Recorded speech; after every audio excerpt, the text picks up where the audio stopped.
زارا case Sialkot کا بڑا اہم ڈیولپمنٹ ہے۔ اس میں آج 4 ملزمان جو ہیں ان سے تفتیش مکمل کر لی گئی ہے۔ ان سے آلہ قتل جو ٹوکا تھا، جو چھری تھی، وہ برآمد کر لیا گیا ہے۔ اور یہ کسی بھی فوجداری مقدمے میں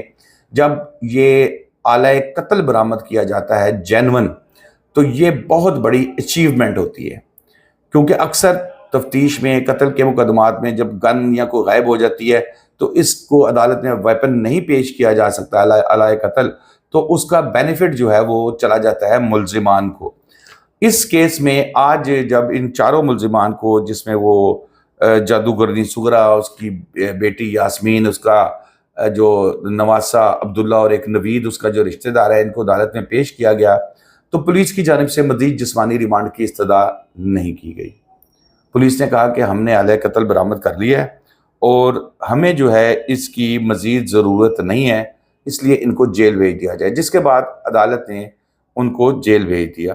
اب یہاں پر تھوڑا سا بیک گراؤنڈ میں چلے جائیں کہ زارا پاکستان اچانک کیوں آئی۔ اہم سوال ہے کہ وہ اپنے میاں کے ساتھ، قدیر کے ساتھ وہاں پر تھی۔ میاں کو بھی شامل تفتیش کیا گیا ہے، اس کے بھی سوالات جوابات اس کے ساتھ بھی ہو رہے ہیں۔ بہرحال زارا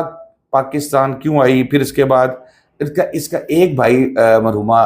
زارا کا جو ہے وہ اٹلی میں ہے، اور ایک بھائی جو ادھر گجرانوالہ میں کوئی بزنس کرتا ہے، چھوٹا بھائی ان کا اٹلی میں ہے، اور اس کی شادی تھی۔ اس کی شادی میں شرکت کے لیے زارا جو ہے وہ پاکستان آئی تھی بیچاری، اور یہاں پر اس کی بیسکلی تو اس کو موت اس کی کھینچ لائی تھی،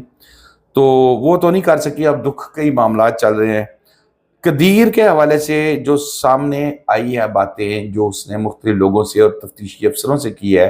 ذرائع یہ بتاتے ہیں کہ اس نے کہا کہ میں اپنی ماں کے حوالے سے کچھ نہیں کہہ سکتا، وہ کچھ بھی کر سکتی ہے۔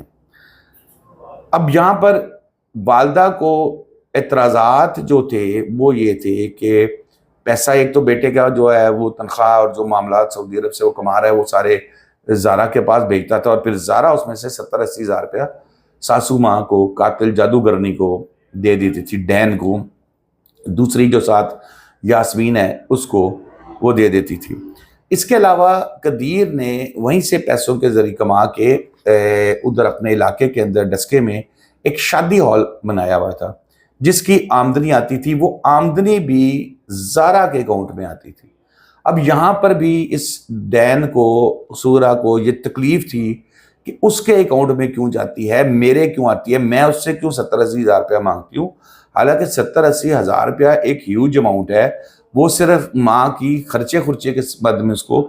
وہ دے رہی ہے۔ اس چیز کا بھی اس کو چڑ تھی کہ یار یہ کیا میرے ساتھ بڑی زیادتی ہو رہی ہے، یہ وہ سارا۔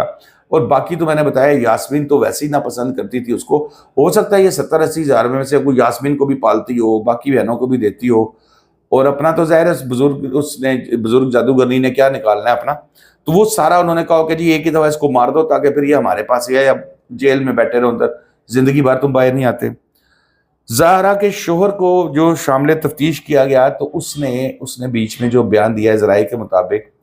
وہ یہ کہہ رہا ہے کہ زہرا نے مجھے کچھ خدشات کا، ڈر کا اظہار کیا تھا کچھ دن پہلے اسی حوالے سے۔ وہ کوئی کمرہ ہے ساتھ جس کے سٹور میں وہ گئی، تو وہاں پر یہ بغدے، جو ٹوکا، چھریاں، یہ جانور ذبح کرنے والے، بڑے جانور ذبح کرنے والے پڑے تھے، تو وہ ڈر گئی تھی، جس کا اس نے اپنے شوہر سے اظہار بھی کیا تھا۔ لیکن وہم و گمان میں بھی نہیں ہے، کچھ تصور بھی نہیں کر سکتا تھا کہ یہ اس کے لیے لائے گئے ہیں، اسی کے لیے رکھے ہیں۔ اور پھر یہاں پر جو جادوگرنی ہے وہ یہی بات، جیسے میں نے بتایا کہ اس کو 50,000 روپیہ تو مہینے کا اس کو دیا جا رہا تھا، لیکن اس کو تھوڑا لگ رہا تھا، وہ سب ہڑپنا چاہ رہی تھی، کیونکہ اکثر میں نے دیکھا ہے کہ جو لوگ بیرون ملک نوکریاں کر رہے ہوتے ہیں وہ بیچارے ساری زندگی کماتے رہتے ہیں، یہاں جو بیٹھے ہوتے ہیں ان کے رشتہ دار وہ عیاشیاں کر رہے ہوتے ہیں،